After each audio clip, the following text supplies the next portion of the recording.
Hi, my friends, and welcome to today's episode of Forte Catholic. I'm so glad that you found us. I am Taylor Schroll, the host, and Father Anthony and I have a great show planned for you today. We're going to talk about, just kind of chat up. We hadn't talked in a while. We're going to talk a little bit about our Easter, what we should be focusing on in this Easter season. I'm going to talk about who I would be the most mad at if I was that person in the Gospels. Also, we're going to talk about plenary indulgences. That we still can't say the word. We're going to talk about indulgences. Do the benefits outweigh the cost? That's a funny pun. I didn't even mean to do that. We're going to talk about cost of indulgences as well. We're also going to talk about the morality of addiction. This is a good show. We have an absolute blast. Let me get into some theological discussion towards the end. We hope that you enjoy it. If you do, please hit subscribe wherever you're listening to the podcast or on youtube.com/ForteCatholic. We appreciate it. Enjoy the show.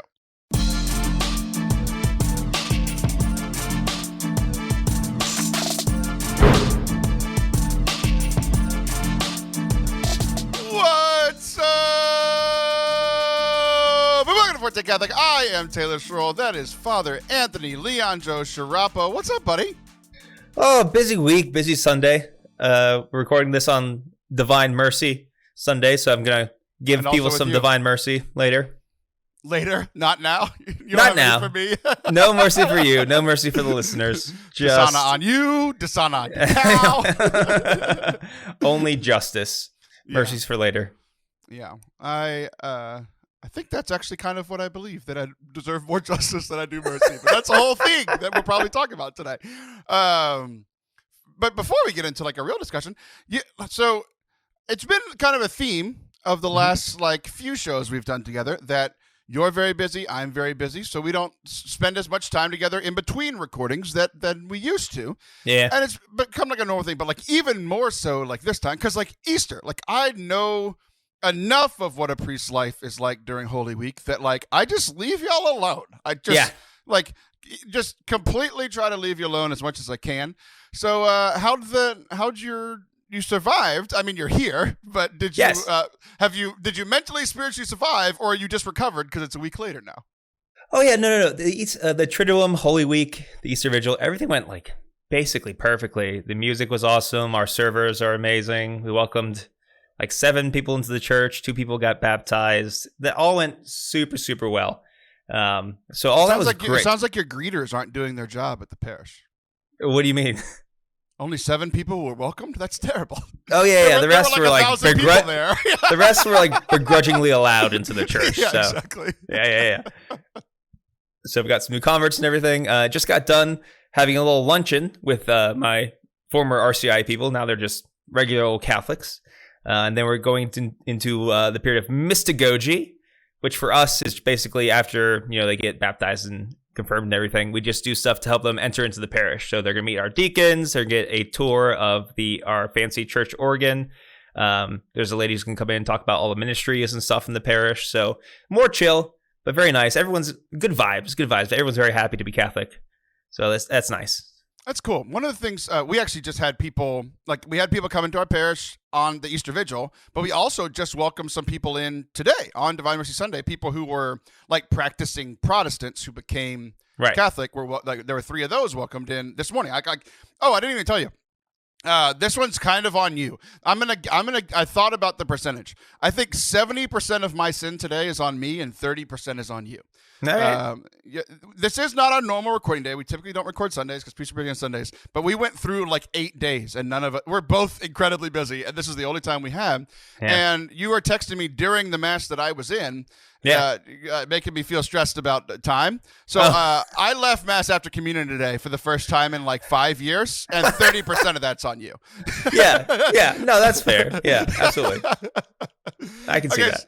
So the mystagogy thing, it's interesting that I forgot that you were doing the RCI class. This is your first official RCI class that like you've been responsible for. Second that I've taught. Yeah. Okay. So I think most people that know RCIA, and I think most people that do RCIA, focus very much on like the year of prep. Yes, we know it's supposed to be 2, but no one does that. It's like a school year, right? So it's like the beginning, whenever they start in August or whatever, it's a lot of question and answer stuff like is God real? How do you even know that? Why Catholicism and not being a Baptist or Methodist? Like it's kind of a lot of that. And then once they get through all their questions, then it's like the teaching period of like. Yeah. Hey, here's what the church teaches, so that whenever they ask you, do you believe what the church teaches, you can say yes without being like, well, the 30% I know I'm cool with. We only tell them about Donut Sunday, and then that's it. That's all I get to know. I'm down with that. With that. And then I think a lot of people don't know. We just finished Lent, so we're not going to talk about it a ton. But I think a lot of people don't know is that like Lent for everybody came for the period of preparation, spiritual preparation for people in RCA. So it's like that last 40 days was like, it's more like spiritual preparation, prayerful preparation, like getting your heart ready because your mind is ready as it's going to be at that point. Yeah. And let's get your heart ready, right? I think the most forgotten part of Mystagogy, some people don't even do it. They literally like will do donuts together today and then be like, sayonara. Yeah. But I used to know the exact percentage. I know the range now. Do you know the percentage of Catholics that come into the church on the Easter Vigil that are no longer practicing the next Easter? I don't know, but I have a feeling it's going to make me sad. It will. It's very high. That's all I'll say. It was either 60 or 70. Like it's in that ballpark range of like, because for a couple reasons. Yes, there's some reasons where it's like people did it just to appease the mother-in-law. They became Catholic for the wedding and then they just stopped going, right?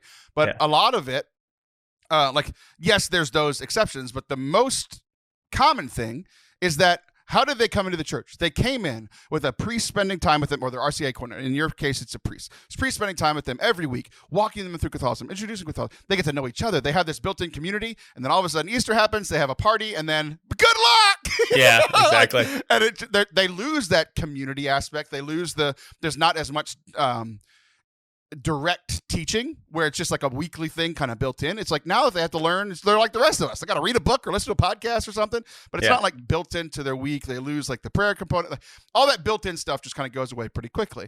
So Mystagogy is pretty weak, and it's been on my mind recently because the people that we've welcomed into the church, I wasn't at the Easter Vigil because I enjoy my sleep. But like we welcome people in today. We welcomed one person in about halfway through Lent that was also ready to go. They were coming from Protestantism and they just met with Father and ready to go. And then I don't know how many we did for the Easter Vigil, but it was a good number, right? Sure. Every time I've been present for 2 of them, and my Father always leaves like a little brief time, 20 seconds, 15 seconds of like prayer for Father's praying for them. He's like, hey, y'all pray for them too. And like, that's my prayer, is that they are still practicing this time next year.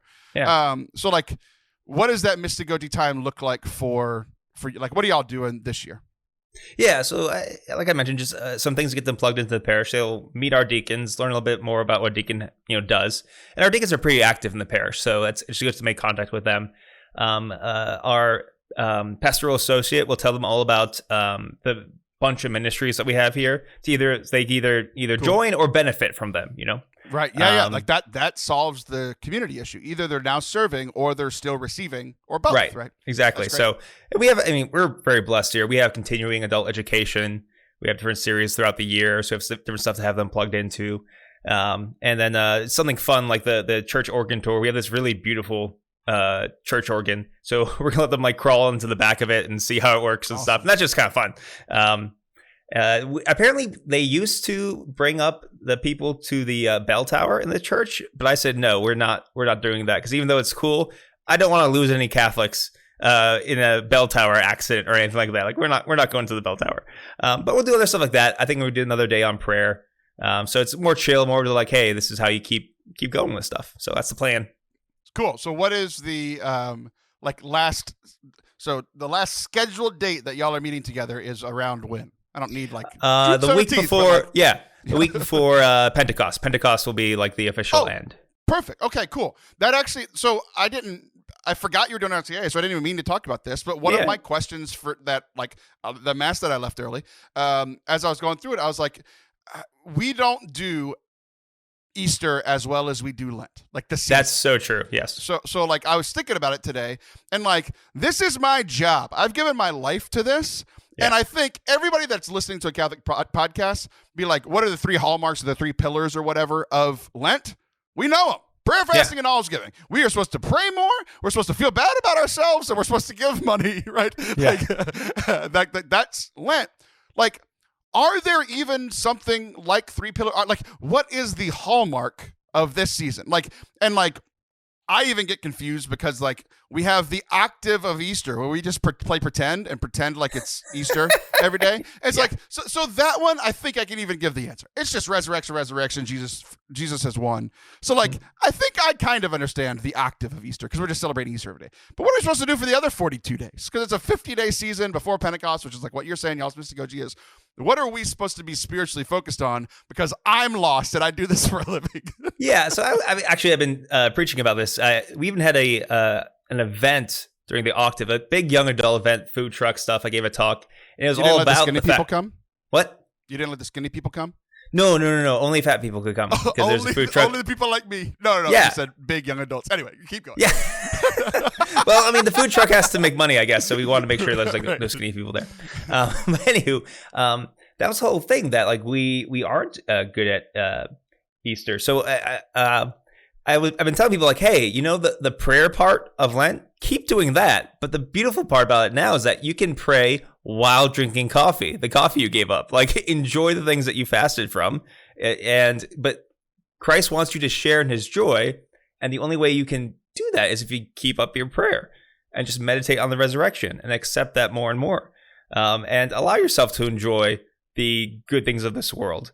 And hopefully, you know, it's in helpful moderation, because the idea behind fasting is to kind of like help moderate these sort of things.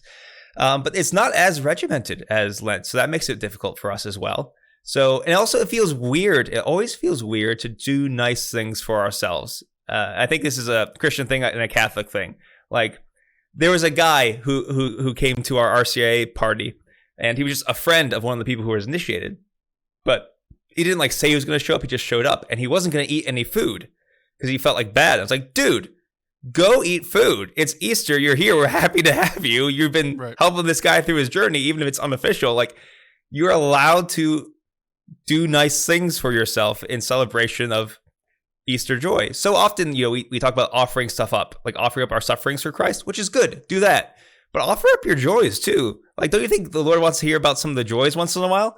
Like, invite him into those good moments as well. Whether You're that's something depressing God. Tell him nice things. Yeah, tell him some nice things. God is experiencing the sad disorder because of you. Right. You know, even something simple like I had a dry Lent.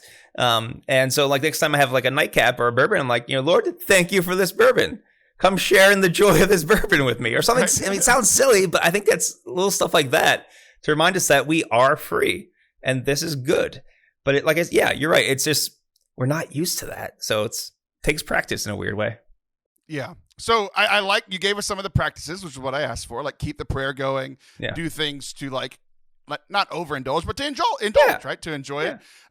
What would be some of the, so you even said dry Lent, which is funny because I was already thinking about like themes of Lent, which like the desert and, you know, like giving things up. Like, what are the themes that like, because like those are things that I pray through. Like in Lent, I'm like, how is this a desert? How am I dealing with the desert? How am I dealing with you know, giving things up to get closer to the Lord? Like, what are the themes that I should be praying about during this season? I guess one of the images I like preaching about using is the whole idea of coming out of the tomb. That so often we live in a tomb because even though it's like uncomfortable and dark, it's familiar in a certain way, safe. Like, we know that there's a bat who lives up in the corner, and we know that there's some like rats in the other corner, and they're annoying, but we're just used to them and used to living in the darkness. It's actually kind of scary to step out into the light. Like, when you've been in darkness for so long, the light kind of like burns your eyes, and there's like so much sky, and where do I go from here? There aren't walls protecting me. It's kind of walking in that new freedom that can be difficult for us to like walk with the Lord in the light in freedom. So that's the image I like using a lot. Also, another great image is when Jesus appears to the apostles when they go fishing. And that's the one where Peter like jumps into the water to go see Jesus. And one of my favorite lines in the Bible is like, Jesus has some fish. He's cooking a fish breakfast because Jesus is weird like that. He likes fish for breakfast. Yeah, he's still getting used to being human again. Yeah. It's like, I forget, what do people eat? Fish. Yes. These Christians seem to like fish. We draw fishes everywhere. But he says, come, eat breakfast. And I think it's so delightful. Like this, like sitting by a charcoal fire by the beach, having brunch with Jesus. Like entering into those like kind of joyful moments. Or like the kind of the silliness of the resurrection annunciation. Like Mary and the other Mary and a bunch of Marys go to the tomb, right? And they see this angel kind of sitting on the tomb, the stone, which is rolling from the tomb. And the angel's almost like playing a joke on them. He's like, who are you looking for? Are you looking for Jesus? He's not here. He rose like he said he did. And like kind of entering into like some of the humor and the joy and the surprise and the freedom of Easter. Those are some images to maybe meditate and pray with. Cool. Speaking of images, I thought about trying to ignore this, but I just can't at this point. Yeah. Just a practical thing for the podcast. My computer is to my left, and people, if you're watching on YouTube, you've been watching me look left for quite a while. Yeah. Because on my TV, which is how I looked at you through my camera, you froze like 8 minutes ago, but we were grooving, so I didn't want to stop. Okay. And now the images that I have, I just turned off my TV and turned it back on because typically that works. But it stopped being linked to my computer. So it's what popped up was Netflix Kids. And all you're talking about images to pray with. And the images that I'm seeing are like the Netflix rolling through like Coco Melon and Haunted House and like all these little Powerpuff Girls. So I'm going to fix that real quick because I'm incredibly distracted. Okay. Father Anthony is risen on my screen. We're back. Great. Okay. It was just very strange. Yes. I was like, he's grooving. I'm not going to stop him, but I turned it off and on, and Powerpuff Girls, Coco Melon. I'm like, no. So I'm going to have to go back and listen to the podcast to hear what you said. So okay, it was all good. Hopefully it was good for everybody else. So you said like priesthood has been good, but I've been incredibly stressed, and so maybe I've been projecting that onto you a little bit, but how have you been personally over the last few weeks? Yeah, no, it's been busy, some stressful stuff, but it's been good. It really has been. I think the RCIA stuff has really lifted my spirits, and the church was just so good, and just seeing the joy. Like for the Easter Vigil, we had like 15, 20 servers, all these kids, some high school, some, like late elementary school. And just to see how giddy they were to serve at the Easter Vigil was just like fun and delightful. Right. So I'm like teasing them and making fun of them during the liturgy and stuff. In those moments, I'm not being super biased.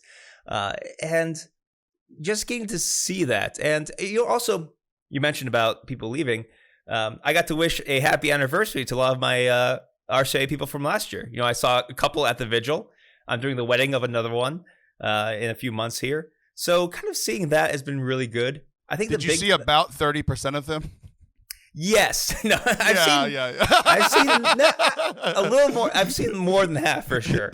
You're doing great. Yeah. I'm above average. You are better than average. Yeah, exactly. That's what I aim for. But I think, this is something that like you put so much, this is the thing I struggle with. You're going on like high gear and you're super busy and you're doing all the things. Even if you're doing them well, once things start to slow down or end, like I just fall apart. So there's a little bit of just kind of like falling apart. It's like, no, I have to get back into my regular prayer practices and do this and do that and kind of get back on my feet. Like even basic stuff. Like I haven't exercised in like 2 weeks. So stuff I have to work on, but overall things are good. Things are all right. So we are in a more similar place. That's kind of what I was assuming. So it's been weird. The only way that I can like really explain how my life has been over the last like 3 weeks, it's been busy, and busy does not mean bad, but it does mean exhausting. I'm exhausted. Yeah. Like my eyes are bloodshot. Like I slept for 10 hours last night and I'm still bloodshot. Like I'm just exhausted. Like I've been fighting off a cold for like 3 weeks. It hasn't won yet, but it's going to at some point. Like it's not just going to disappear. I'd like been drinking bottles of DayQuil Severe and whatever. You ever wake up when you're like semi-sick, or even if you are sick? I don't know if this is really weird for me, so maybe this is being super. I don't know how often this happens for people. But when you fall asleep, we always call them sleeps. I don't know what you call them, but you get these little things on your eyelashes. Little crusties? Like the little crusties. But everybody gets those. I know that. Yeah. But do the crusties ever become like a slime and like lock your eye closed so when you wake up you can't open your eye? That has happened to me like a total of 3 times. And I remember each and every time because it's so weird. It is terrifying. You have to like go wash it all off. It's happened like every other day for like 8 days, and I'm exhausted. I'm like, what is this, and why is it happening? The first time it happened to me, I was a little kid, and I started screaming like to my parents, "I'm blind! I'm blind!" And they're like, they took a warm washcloth, like, "No, you're fine, kid. Yeah. Don't worry." They're like, you need to go find a dove, and it needs to poop in your eye. So the only way that I can explain this, because like I am happy. I'm exhausted, but I'm happy. Yeah. And the reason I'm happy is because I'm generally a happy person. The only time I'm not a happy person is when like the bad things are incredibly outweighing the good. But how I can explain this is like, let's just say on average, I have 3 really good things happen to me in a week and 3 really bad things. And it evens out, and I'm a generally happy person. So if it's 3 and 3, I'm good. The only time I have a bad week is if like 1 good thing happens and 6 bad things happen. Then I'm having a bad week, right? Yes. The only way to describe the last 3 weeks, and this is true for everything. It is true in my spiritual life. It is true with track season. That's one thing. I'm just so focused on track season. It's true professionally. It's true personally. Like I have had, because it's been so big, I've just had more experiences.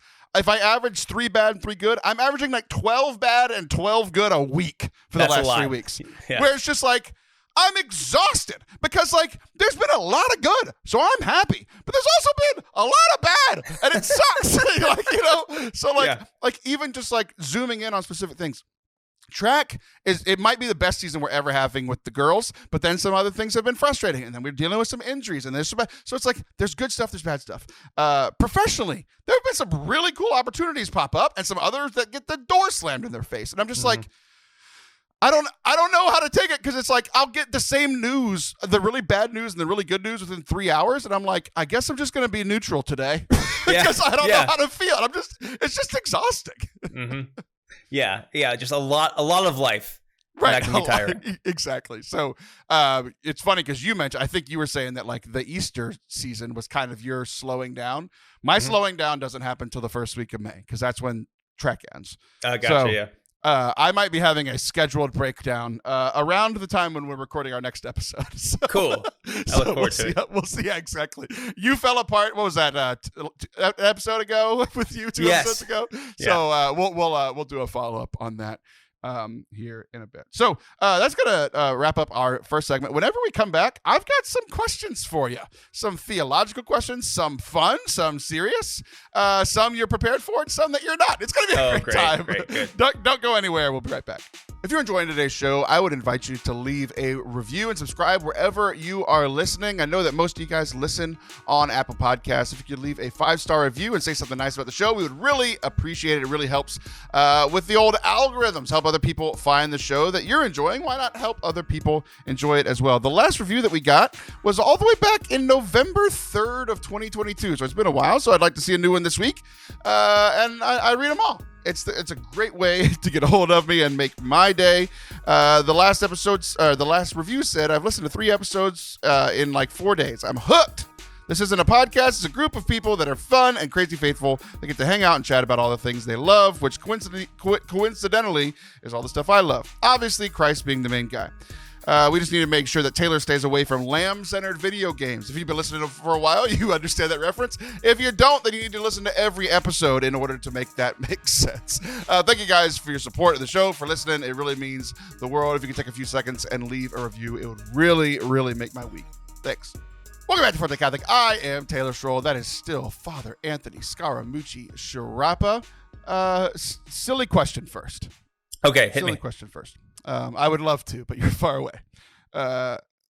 So the New Testament, like chronologically in the Gospels, what is like the first story that we get chronologically? In the Gospels, the first story. Okay, you get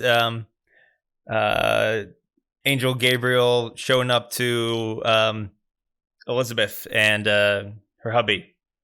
Yeah, and then and after that, yeah. Jesus, and it's like Mary. Annunciation, Yeah. baby Jesus. And then we have the big break. And people have talked about this for a while, right? Where like we get Jesus as a baby, we get him once as a teenager and he was running away. So of course, he was perfect, but the one time he was a problem was when he was a teenager. Of course it was. But then we don't hear from him. So if he's a teenager, he's what, 12 to 15, 13, 15 or whatever. So about 10 to 15 years later is the next time that we hear about him. 15, 18 years later, whatever, right? It's a while. And people have pointed that out forever. It's like, it's kind of like the lost period of Jesus. Like what was he doing? He's probably just learning how to, the only verse that says like that he grew in wisdom and stature and favor with God and man. So it's like he was growing in his like human knowledge. He was growing in physically. He went from little baby to grown man, and then he was in favor with God and man. He was loving God and loving people. Like he was doing what he was supposed to. Sure, but. Nothing notable, right? Because somebody would have written it down, right? So the person that works for the church came out in me the other day.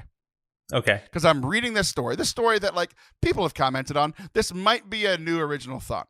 Because I was thinking about how mad I would be if I'm a person that lived like around, like in Jesus' community at the time. So the period from like, really, we only have one story from teenagehood. So the period from birth until public ministry, that's like 29 years, where we have one story in that 29-year span. You know how mad I would be if I was somebody that lived in that town and didn't write anything down about Jesus? I could have had a best-selling book. I would have had one of the most best-selling books. It would have made it into the Gospels. No one wrote it down. So somebody, whenever Jesus dies... first of all, he just becomes famous. He becomes famous in the Middle East.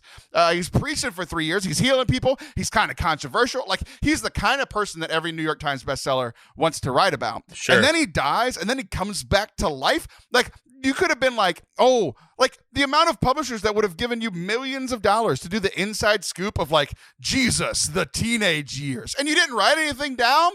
They lost out on so much money. They must be so angry. They're up in heaven now. Like, dang it. I'm glad I'm here, but I could have had a much more lucrative life if I wrote anything down about Jesus. Yes, there's regret in heaven. That's okay. But here's the thing. Much like today, there were still grifters who wanted to make money off of Jesus's story.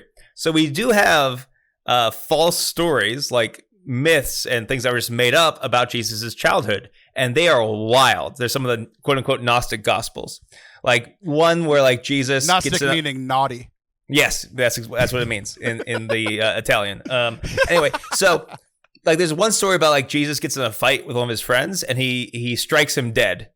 And then Mary's like, hey. Avada Kedavra! Yeah, exactly. And Mary's like, Jesus, that's not very nice. So then like baby Jesus or like toddler Jesus raises him from the dead again. So like you have like crazy stories of Jesus doing stuff like that. Or like turning a kid into a bird and turning him back again. Like wild stories. So some people definitely made some quote unquote money off of fake stories of Jesus. But as far as the real stuff, I am utterly convinced that other than the episode at the temple in Jerusalem when Jesus got lost, that Jesus' life was just so boring, there was nothing to write about. And I think this is actually really important because how much of our lives are just like a day-to-day grind? And we're just like almost washed in like overcome in like normalcy and boringness. And that very often is a kind of suffering. It's not as painful as like major suffering, but it's there, right? And so Jesus takes that on during his life, where like most of the time he was doing some chores and maybe helping out with the neighbors. I'm sure he was a very nice kid, very nice teenager, very helpful and stuff. But I think he fully enters into that like ordinary day-to-day human life in order to redeem it. So even if people wanted to write about it, there's nothing to write about. Like there was no like fun stories or anecdotes. Jesus was kind of just being a kid, being a teenager, probably helping around the shop with Joseph while Joseph was around, learning his Torah. I think there's a part of that idea for me that's comforting.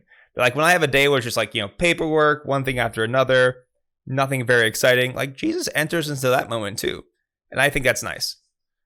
It's funny that you say it's comforting for you. It's comforting for me literally right now for what I finished talking about just a few minutes ago. Yeah. It's like, that's how my life has felt. Like, when I was pulling together today's episode, like, this note that we are currently talking about right now was from like early January, because I'm out of stuff to talk about, because my life's just been incredibly normal. Like, the thing that is most on my mind is like minutia of track and how we can shave off 1/10 of a second. No one listening to this show cares. Right. That's what I'm completely focused on. It's not good content. Don't care. Like, like the arguments that I had with teenagers 4 days ago. Y'all don't care. Like their parents don't care. Yeah. Like, so it's fun. Like, it's funny that even now I've been like, it seems like the well's dried up. All of my creativity's gone, because I'm just editing all day, and then I go do track stuff all day, and then I grumble, and then of course we always have a family thing every evening, and I haven't slept in 3 weeks. Like, it's a lot, but it's all just normal, regular stuff. I haven't had a good thought for the show in weeks.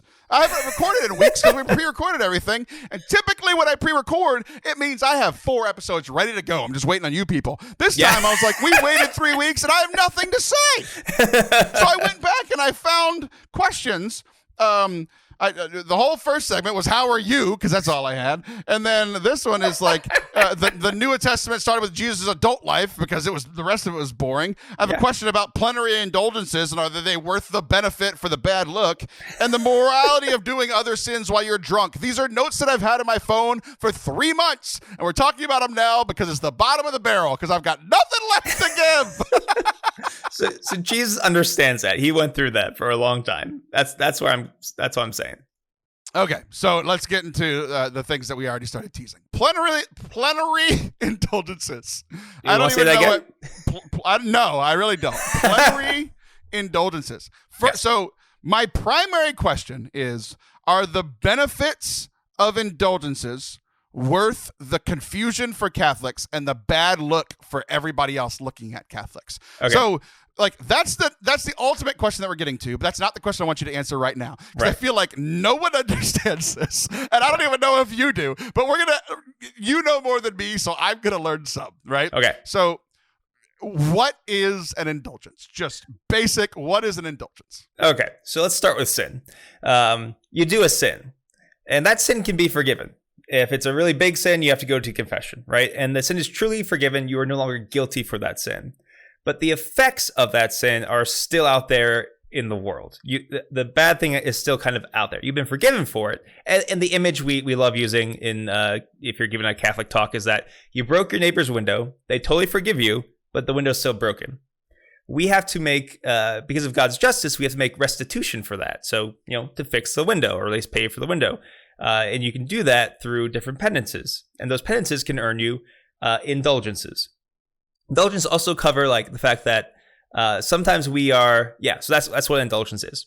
So before we go to heaven, we have to have all of that kind of divine justice worked out so that you can be, totally pure to see the face of the all-holy God in heaven. So in purgatory, that's that kind of, purgatory is doing 2 things. One, making satisfaction for those effects of sin in the world. And also with purgatory, it's purifying the attachments we may still have to sin. So maybe like you died, you received last rites and everything, and that's all good, but there's still parts of you that are still attached to sin, like your tendencies. That needs to be purified. So that happens in heaven. What an indulgence is this gift given to us by God through the church that pays that divine justice, if you will. So it's kind of like it's through these indulgences, the window is fixed. And so it takes time, quote unquote, time off of purgatory. So there's a bunch of different ways that can happen.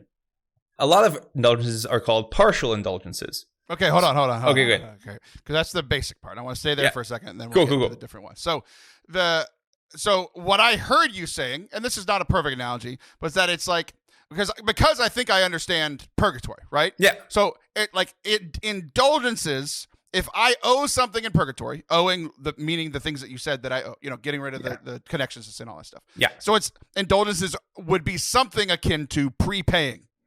Yeah. Mm-hmm. Okay. I never had that. I know it's not a perfect analogy, but I've never even had that like connection in my mind before. So even if it's not perfect for everybody else, it works for me. So whatever. Yeah, no, that's pretty good. And also indulgences can be since we're being silly, but they also can be gift cards. So you can give an indulgence to a soul in purgatory to like start paying off their debt as well. So okay, cool. Yeah, I like that too. Yeah. Yeah. So you can do that. You can offer your indulgences for the dead. You can also offer them for the living, or you can take them for yourself. And, that's all good. So that's that. Okay. There's different types of indulgences. The basic one is called a partial indulgence. And this will take off, this will kind of pay off, if you will. Like a 15% coupon. Yes, exactly. It's not free, but it's 50% coupon off your purgatory.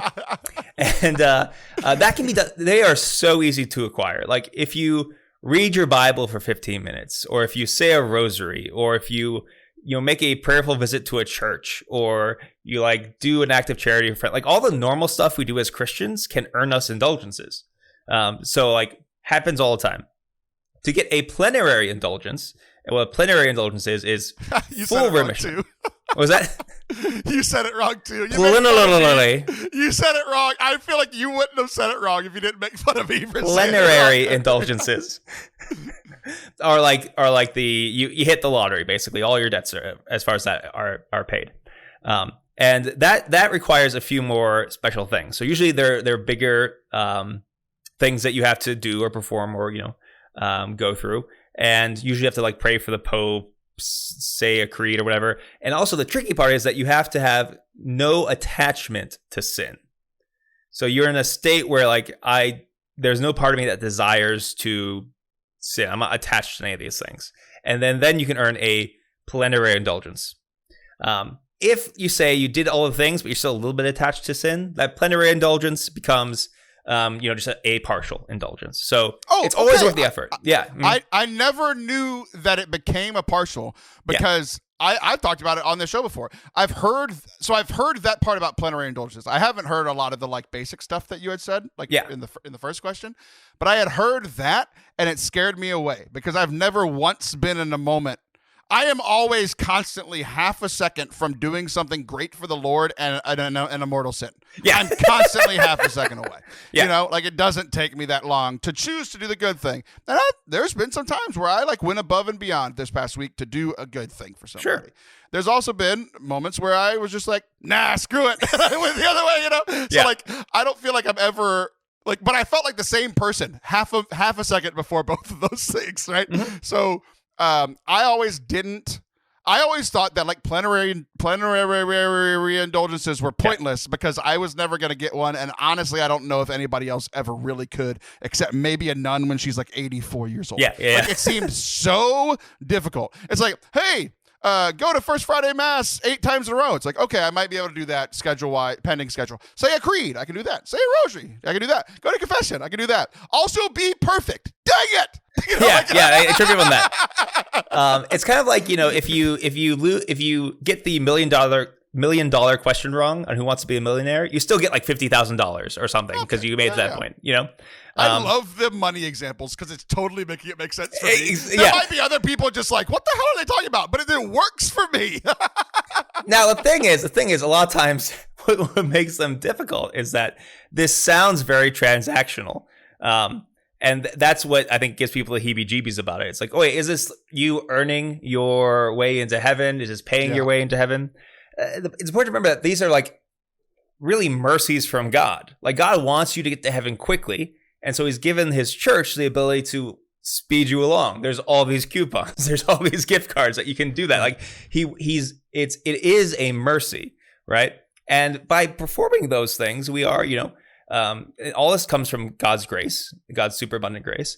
And also by doing those things, we're also growing in holiness, right? So you go to your First Friday Masses or you say prayers for the dead or whatever. That's going to bring you closer to the Lord anyway. So on top of that, on top of all the regular good stuff of growing closer to the Lord, you get this cherry on the cake of an indulgence as well. So that's, it's and the church has with some of our language that we strayed away from a little bit, we talk about different days and time in purgatory as a metaphor to help you understand that some indulgences are bigger than others. So you can find in all these old devotional books a 1,000-day indulgence. Now, how long do you stay in purgatory? Can we really measure 1,000 days? No, we can't. But it's kind of a metaphor to help us concretize things. So that's why the examples of money is just to help concretize this idea, which is so what you're saying is the church has moved away from days because it was confusing, and now I've just come up with the money example, so the church should now adopt my money example because it works better. You know what? If you want to write a book about like the money of indulgences, like make some money off of that, then go for it.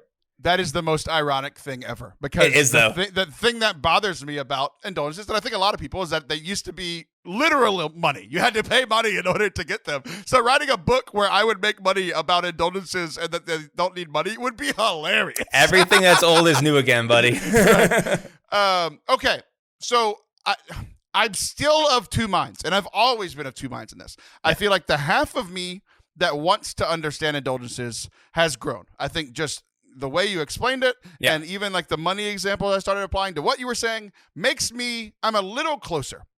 But it has not beaten out this idea for me of, is all of it worth it? If all indulgences just went away, what would happen? And in my mind, it would be, what are the pros of all indulgences just going away? Yeah. The pros would be, the Protestants would leave us alone. Meaning some of them might become Catholic. And if they're living out Catholic lives, they, like you said, like if you're doing an indulgence, you're also growing in holiness, which means you're getting closer to heaven. Like all of it, you're still getting closer to heaven, right? Right. I think the con would be ourselves and other people would be in purgatory longer than was originally planned, right? So like that's I'm still kind of leaning towards is all of this even worth it? Like, is the church saying this? I feel like at least a lot of confusion. Like, you have cleared some things up for me, but it took me doing a podcast for 6 years and learning about going to school for it and working in ministry my whole life to get to this point. Not many people do that, right? So your average Joe Catholic is probably like, oh yeah, you have to pay $80 and Father will pray a prayer and it'll get you out of purgatory. It's like, is that confusion worth the 15% off purgatory? Is it worth it? Yeah, so I think, first of all, I think there's been a cultural change in recent years, like last 50, 60 years, where indulgences weren't taught. And so when you would hear about them, they would just sound strange and confusing, right? Because people like backed away from it because they were afraid of the bad image, right? So I think if it was taught more often, it would become, because it's kind of intuitive. Once you get it, it's like, oh yeah, the Lord wants to get us to heaven quicker. That seems like a thing that the Lord wants to do, okay? And he allows us to help people in purgatory and to help people here on earth. Yeah, the Lord loves it when we help people. He wants to use his grace to like help us help people. Okay, right? It's because it's so often not taught well, or maybe all we have are like the really old devotional books that write things in a more literal way that makes it confusing. But here's the thing. One, I think the church always gets in trouble when it tries to do good PR. I don't think we've ever been good at PR. Like for multiple reasons. Like, and I don't think sacrificing the truth is worth getting like an extra nod from somebody outside the church. This is what I mean. I don't think that like the main thing keeping a Protestant from converting is indulgences. I think it's probably a thing they want to talk about, whatever. But I think the bigger things are like, what is the Eucharist? Who is the Pope? What's the deal with priesthood? Sacraments? Salvation? Those are the main things, right? I don't think like if you said, oh, don't worry, we're done with indulgences, we would get mass conversions. I don't see that. Okay. Yeah. Right. And I also think like, while it's good to, important to put a good face forward and all that stuff, I just feel like we've gotten in a lot of trouble by trying to make things look simpler or look better than what they are. Whenever we focus on PR instead of like the truth, we get in trouble. Whether it's little things or big things like the scandal. And also, a few years off purgatory, whatever, it sounds trite when we say it, but if you read a lot of the mystics and you can, you have to like be piously reverent to some of these things. Purgatory is not fun. Like purgatory is a purification. And just like we enter into suffering every time we try to let go of a sin, and like difficulty, or think even about the difficulty of like giving stuff up for Lent. Multiply that by like infinity, and that's the final purification. There's a reason why there's an image used of like fire in purgatory. It's a purifying fire. Don't worry, it's a good place to be because it means you're going to heaven and you're grateful you're in purgatory. But you don't want to be there long, right? Because it is a difficult process to go through because you're being purified. So I think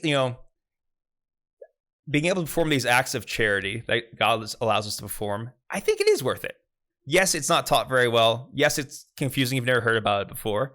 But it's still like this really, once you get it, it's like this is a really beautiful gift that God has given us. And I don't want to throw that away, even if it's confusing for some people. That's why I teach RCIA, to make it less confusing for people, you know? Yeah, and that's fair. And I feel like you've convinced me on that. And I think I'm so mad. I'm so mad right now. It has nothing to do with our conversation. It's another tick for good and bad, because I feel like I'm really enjoying this conversation. But someone is like weed eating 3 inches from my window. Like, go away. Go away. You're late. Go away. Okay. Back to my final thing. I'm so frustrated. We might get my break a month early. It might be happening right now. I'm just like boiling in anger. Okay. The last thing is not talking about people outside the church, but there's still part of me that, not part of me, most of me. There's the majority of me that thinks it's all made up and it doesn't work. So like, so the indulgences, like, where do they come from, and how do we know that they're real? Like, I feel like they were made up along the way. I have no context for that. I haven't looked. Oh, the first indulgence was the year 45. That would make me feel pretty good. But my assumption is that it's somewhere in the last like 300-400 years, and I feel like it's made up, and we just made it up so that priests could make money, and then we stopped letting priests make money off of it, and they just stuck around. I'm still frustrated by it. Like, it still feels made up and like kind of quote unquote pointless to do, because I'm not sure that it works, because it's all outside of time. We don't know days. We don't know dollar amounts. Like, I don't know the worth of it. I don't know the worth of it. And I don't think anybody does. So it's like, what's even the point of doing it? Yeah. Okay. So I think, if you're caught up in the days or plenary versus partial, I think it's okay to just simplify this. Now, I will say I actually don't know like the history of our teaching on this, but from the very beginning of Christianity, Christians have prayed for the dead. We've had mass and we prayed for the dead. Even in the Old Testament, they pray for the dead in Maccabees. Why would you ever pray for the dead? The Lord would only want us to pray for the dead if we could do something for them. Okay? So out of that, like, how your prayer is efficacious when you pray for the dead. What are you doing? You are aiding them in their purification. That's basically what an indulgence is, right? Yeah, and it's interesting that you use that example, because I don't have any problem with that, and I totally believe that praying for people who are dead helps them get into heaven faster. Like, I totally believe that, but I guess it's just something. I guess I just have such a negative connotation of the word indulgence. Yeah. That if you said the same thing and called it indulgence, and the same thing and didn't call it indulgence, I'd feel great about one and terrible about the other. So that's why I think it's okay. Like, you don't have to get wrapped up in days and hours and plenary and like, do good things.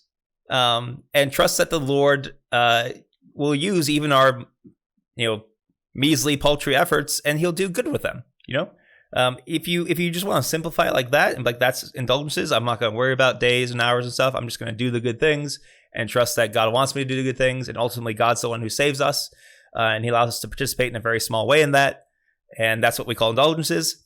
I think that's a fine way to go about your Christian spirituality. I don't think you need to get wrapped up in all this. Okay, I will. I'll leave it alone now.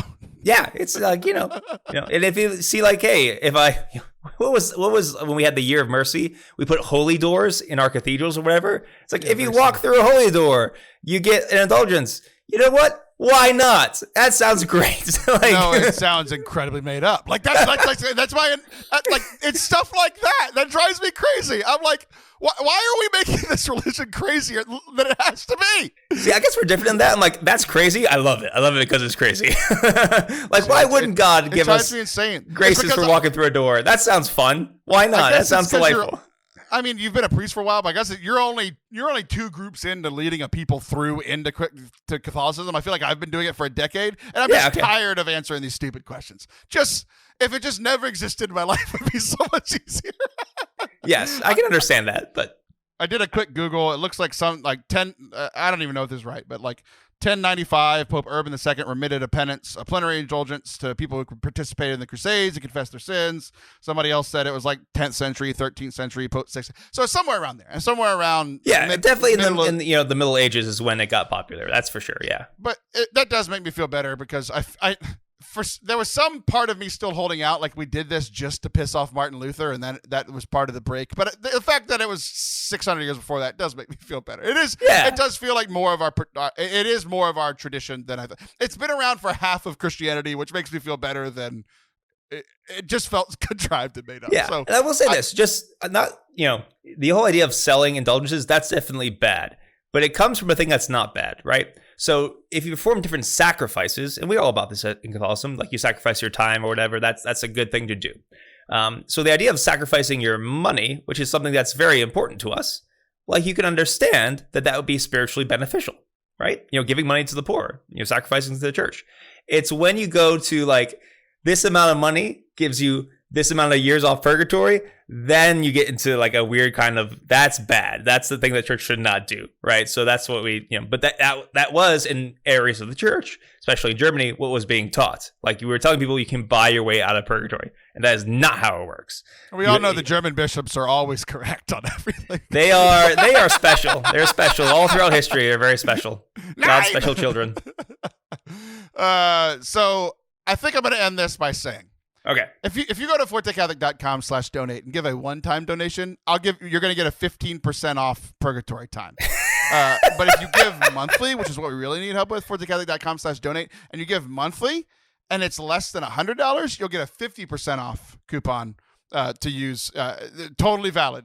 God will say, hey, you've got 1,000 years. You're like, nope, I've got this Forte Catholic coupon. But if you give over $100 a month at fortecatholic.com/donate, you will get a plenary indulgence, and you'll go straight to heaven when you die.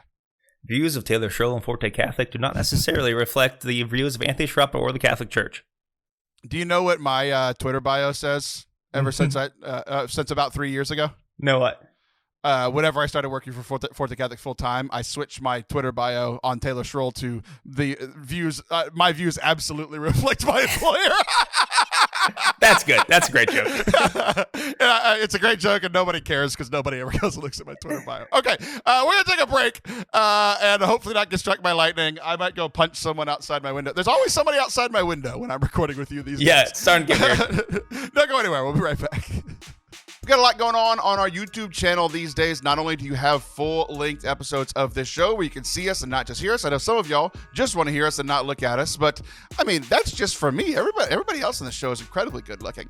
YouTube.com/Forte Catholic. We have every episode of this show. We're actually working on the backlog, getting like the old audio only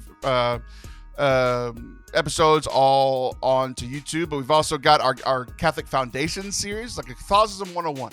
So whether you're new to Catholicism or you just want to like go back to the basics, it's a ministry that we started at our church. It's like the top 10 things that every Catholic needs to know. So that whole series is there. We've also got our A Catholic Perspective series where we look at our favorite movies, TV shows, video games, books, that sort of thing. We got a new one coming up that has a cuss word in the title, so you might want to check that out. YouTube.com/Forte Catholic. Hit subscribe. Check out some of those videos. Hope you enjoy them. Welcome back to Forte Catholic. I'm Taylor Schroll. That is still a Catholic priest. They let him stay even after that last segment. Yeah. They were going to kick you out, but then you gave the disclaimer, and they're like, he's good. Yeah, he's exactly. One of us. Mm-hmm. So this next segment is going to sound like sometimes I purposely try to entrap you, and I'm not going to do that, but I'm going to put you in a similar situation where I was, because I taught something with the group of people that I lead at our parish that I got a better understanding from conversations that I've had with you. And then they asked a follow-up question and I couldn't answer it. And I felt like I was being entrapped, and it was all something you and I decided together. Okay. So now I feel like there's another layer, but I felt entrapped by something that I said that came out of your mouth. So I'm going to see if I could get you back in that situation. See if you could crawl out of it better than I did. All right. Because I was lost. Mm-hmm. Okay. The situation that started this conversation was we were talking about how addiction plays into whether or not a sin is venial or mortal. Mm-hmm. So this sounds like it can sound like it's a heady question at first, but it really, really gets down to each and every one of our daily lives, because I think we're all addicted to something, whether it's lust or pride or TV or video games or coffee or gossip. Like, we're all addicted to something. So I think this applies to all of us. The typical one that we've used because of my past is lust. So like the first time you act on lust, 100% mortal sin. I think we all kind of understand that, right? Yeah. But once you get addicted to something like porn, or once you get addicted to something like alcohol, or once you get addicted to something like drugs, you and I have talked about, and the church has agreed that, or I guess we agreed with the church. The church didn't agree with us. The church is listening to Forte Catholic. They might after that last segment. They might get some ideas on how to make some more money. There you go. So we have talked about that. Because what are I'm just going to ask you, what are the 3 things that we need for a sin to be mortal? We've done this on the show before, but I need this review in order to get to the last question. Yeah. So for a sin to be a mortal sin, you have to it has to be grave matter. So it has to be a big deal, basically. The act itself, objectively, a big thing.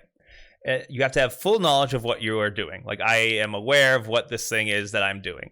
Even if you're not like sure about how sinful it is, you have to know that what you're doing is what you're doing. Okay. And then the third one is full consent of the will. Like, I am not being forced. I am not being coerced. I am choosing this of my own free will. So choosing of your own free will, knowing what you're doing, and knowing what you're doing, and the thing itself being very bad. Right. So we've talked about this, and it was in the context of like, can somebody receive communion that is addicted to something? Can somebody do, or can we do X, Y, and Z? But then also like just kind of defeating, it kind of goes back to our first segment of like defeating this guilt and feeling terrible about ourselves all the time, which is like, we're very good at, again goes back to, we're very good at Lent, we're not very good at Easter, of like, yes, we know you're a sinner, we focused on that for 40 days, but we have 50 days of he knew you were a sinner too, and he came and died, but now he rose again, so live in like the light and the victory and like the stuff that you were saying, right? So it has been a pastoral thing to be like, hey, it might not always be a view sin. If you've been addicted to pornography and you've been watching pornography for 10 years, you might not be committing a mortal sin now. It was the first time. It was probably the 20th time, but sometime between 20 and 150. Again, we don't know the perfect number, but at some point, you no longer have the willpower to say no to it, right? You still know it's wrong. You still choose to do the wrong, but yet there's something, your will is no longer strong enough to outweigh all of that because your will has been destroyed by sin and the addiction, right? And we know, like, both in a spiritual sense and in like a brain science sense, that once you're addicted to something, it's really hard to say no, whether it's pornography or drugs or alcohol or whatever, right? We've talked about this at length, and essentially where we got to was like, we know you still need to go confess it, you still need to feel sorry for your sins, all those things still remain. But we don't have to like be beating ourselves up. You don't have to, if you're addicted to something, it doesn't mean you never get communion until you've gone through 2 years of AA. There has to be some kind of like leniency and like love and mercy towards yourself, because it's the leniency and the love and the mercy that God is offering us, right? Now, this isn't a black and white science, so there's some kind of murkiness here, but we've been okay with the murkiness in the past. But essentially saying, if you've been addicted to something, you don't have to be beating yourself up and never receiving communion because of the addiction. Yeah? Yeah, so let me clarify a few things, because this is something actually that's been going on. I'm seeing it more and more and more in my ministry, because it's not just addiction to certain sins, it's also the problem of scrupulosity, which is, I think, the biggest disease among faithful Christians. And so I just want to clarify a few things. Yes, your will can be damaged in such a way that something that would normally be a mortal sin is no longer mortal sin. I hesitate to say that, you had no possibility of saying no to something, because by God's grace, you can. You always can. Right. And anybody that's been addicted to something knows that, like, I've been tempted to drink or watch porn or do a drug, and I said no sometimes, and I said yes other times. We talked about that earlier, where I'm always half a second from doing the right thing or the wrong thing, right? And both happen. We do have the ability to say yes, but maybe not the ability to say yes to God every single time. Right. So it's hampered your ability. But I bring that up, and you know this, but I bring it up because sometimes the idea of addiction, which is true and it's helpful, I think sometimes for some people it can almost become an excuse, or it can lead you into despair, right? And that's not true. Like you by God's grace and by healing in both mental and spiritual ways, you can't say no more and more, and you always have enough grace to say no to sin.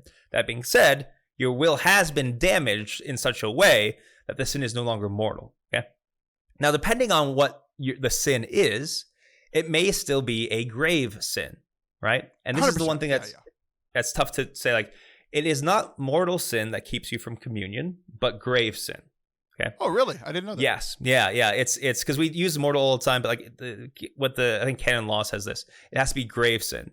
So like maybe you are indeed addicted to murdering people, and so your will's been hampered somehow. Not yet, but if they keep doing the yard right outside my window, I might be. Yeah. But so you're not as culpable for the sin, but you've still done an objectively grave sin, and you need to go to confession. Okay. Yeah. So this could be said with things like, masturbation or other things. Okay. But that there's a difference between like that objective reality and how do you pastorally help someone in this situation? Because far too often we live our spiritual lives from confession to confession, and that we treat ourselves as if we're not perfectly pure, then God does not love us. So when we have not sinned for a day or two, then we're okay. We're allowed to pray. We're allowed to be happy. As soon as we sin, we're no longer allowed to pray. We're no longer allowed to be happy. I have to keep throwing guilt on myself. That's not a healthy way to deal with the thing. Like, yes, you've sinned, and yes, it may even be a grave sin, but God still wants to be close to you. God still wants to even sometimes give you consolations. And a lot of times when we've fallen, God wants to give us consolations. But we ignore those consolations and we ignore God's grace because we rather just beat ourselves up out of a kind of guilt. And then we end up treating confession like the proverbial car wash, as a way to just wipe everything clean and start again. The problem with this is, and we're going to confession like every day, every other day, the problem with that is that you are never actually facing your sinfulness. You are kind of saying, you're kind of like closing your eyes, gritting your teeth, just running into the confessional, and you never deal with the fact that, hey, this is my sin, this is my choice, and even though I've committed it, God still loves me and wants to forgive me. It's hard to enter into that space because we like to say, this is something that, it's almost like we always say, like, this is something that's being done to me. Or in the language of addiction, sometimes when we twist the language of addiction, we say this is something that is being done to me, I can't help it. That's not true, right? And if you enter into that, then you never face the fact that, like, there's a part of me that likes this sin. Because ultimately, on some level, even if it was hampered, even if it was difficult, it still was my choice. And until you get to that point, and the difficult thing is come to peace with that, realizing that I really am a sinner in desperate need of God's mercy, that I'm not going to defeat this purely by my own strength, that's the only place that you'll begin to fight out of that addiction, okay?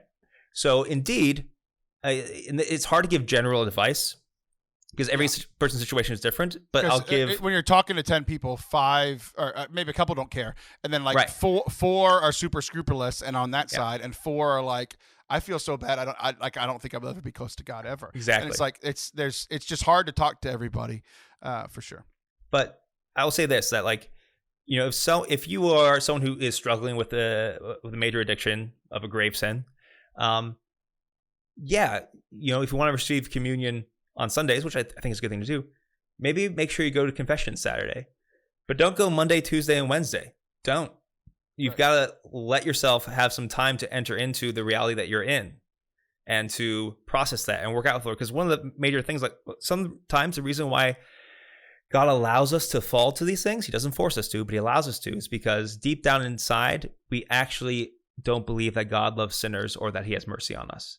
Like, I have to do something. Christianity, yeah. The whole point of Christianity. It's the toughest thing about Christianity, is that God actually loves you and actually will forgive you, right? We think that, like, I need to make myself clean so that God can love me again. It's like, no, that's not how that is. So it's almost like a harsh medicine where you have to, like, realize, like, I can do nothing without God. I need him. And it's not going to be my own effort alone that's ever going to solve this thing. And like, I am attached to these things, but God is going to be with me in this journey, in this struggle. And even every time I fall, it's a new chance, not that we want to fall more, right? But it's a new chance to realize that, yes, God still loves you. I think one of the reasons why we confess the same thing year after year, day after day, week after week, is because... It's how God made us and it's his fault? No. That's how I think about it. Yes, you're very right. You know, that's a different kind of problem. It's because we think we're desperately afraid that this time God won't forgive me. So I have to prove to him that I'm worth forgiving, either by beating myself up, like, Lord, I've beat myself up enough. I have felt guilty about this enough, so now you're allowed to forgive me, right? And that's not what this is about. It might be for certain individuals, like I'm not giving individual advice, but just give you an example that maybe to fight my scrupulosity, I might need the tough medicine of only ever going to confession once every 2 weeks. And I will still go to Mass, but I will not receive. And while I am at Mass, I will not beat myself up or feel super guilty, but realize that this is all a part of my healing, that God still gives me infinite graces just by attending the holy sacrifice, and I'm not going to give in to either scrupulosity or avoiding my sin. By that might be the medicine for some people. So that's why if you're, in a severe addiction or scrupulosity, a spiritual director is very helpful with this. So sorry, Sure. This has been a thing that's on my mind a lot lately. Yeah. So I kind of went off script there, but You did. That's some stuff. Now it's time to entrap you, because this is essentially where we landed. Cool. A little bit different, whatever. But it's essentially where we landed when this came up in Q&A, and because we were doing a session on the moral life, and it came up in Q&A, and I explained essentially what you and I have discussed today, and what we discussed, whatever it was, 6 months ago on the show when I started having this pop up a little bit more pastorally. So the question that they asked. So essentially I was saying, if somebody's addicted to X, Y, and Z, this example, I was talking about drinking. Somebody's an alcoholic. The first time they do it, absolutely mortal sin. And then essentially everything that we just said, with all the qualifiers that we just said over the last 15 minutes or whatever. Yeah. So we would say, let's say it's the 500th time that this man gets drunk. It's probably not a mortal sin. Again, I can't make judgments of the soul, but probably not a mortal sin with all the stuff that we've said today. Right. She asked, and this is a person that I know her situation, where she was married to somebody like this. Mm-hmm. So he is now drunk because it's grave matter, and he chose it, but he didn't have his full, and he knew it was wrong, but he didn't fully be able to choose it because he was addicted to the drink. What happens if he hits her? What happens if he gets in a car and drives and gets into a wreck? So we're essentially saying that if somebody's been an alcoholic for many years, it's probably been 20 years in this case, like they're firmly into addiction, right?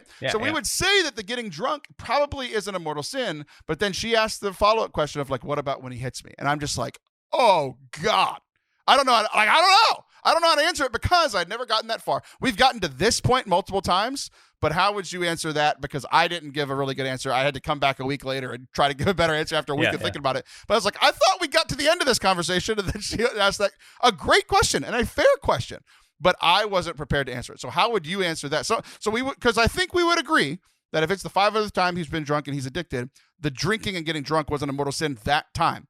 But hitting a woman always is, unless it's the MMA, I guess. But like hitting at your house, right? Hitting a woman. Yeah. Always serious sin. Getting behind a wheel of a car and risking your life and other people's lives, serious sin. But that all came because of the drinking. How would you answer that? Yeah. So this is important to revisit the idea of culpability and grave matter. So while addiction and the hampering of the will may remove some of the culpability, so much that it's not a mortal sin, you are still culpable for your sin. You can never accidentally sin.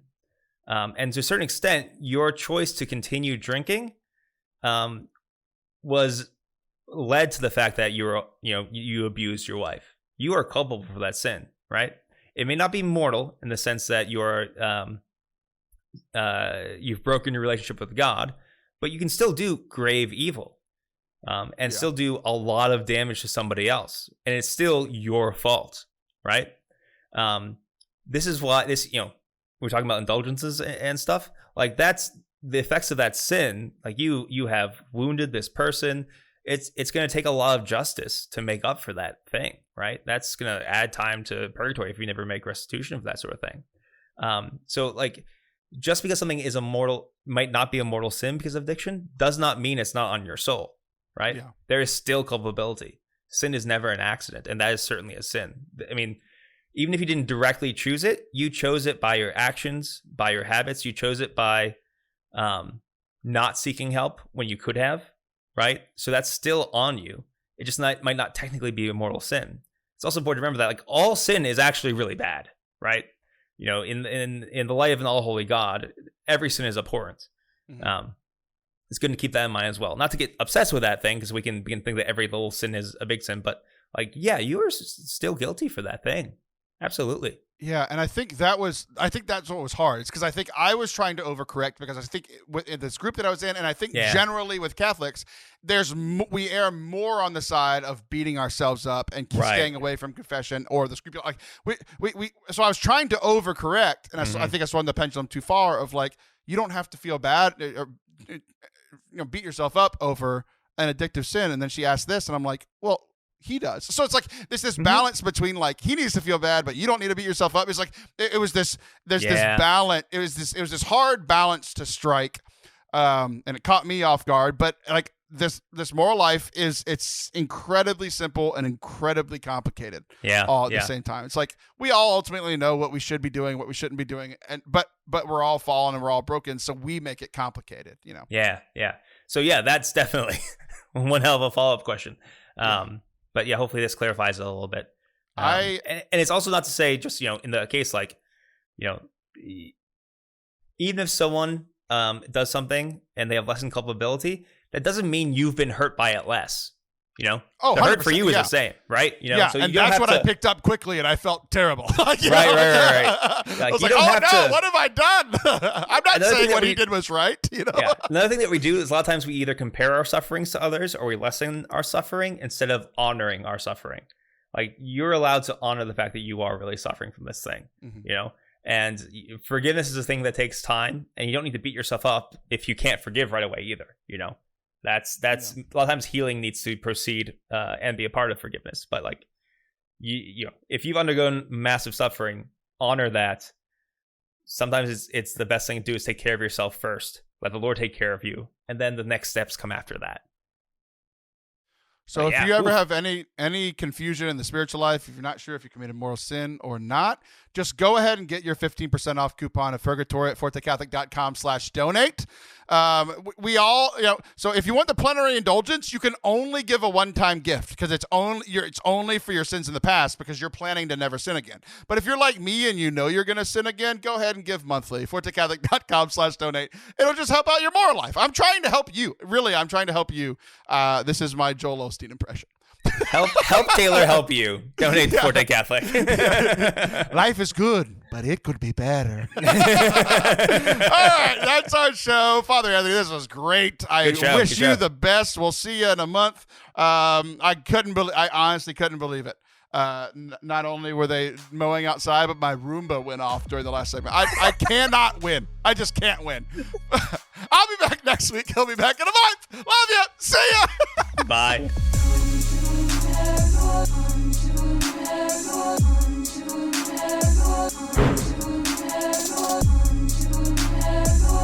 Thanks for being with us today. I hope that you enjoyed today's show. If you did, please hit that subscribe button.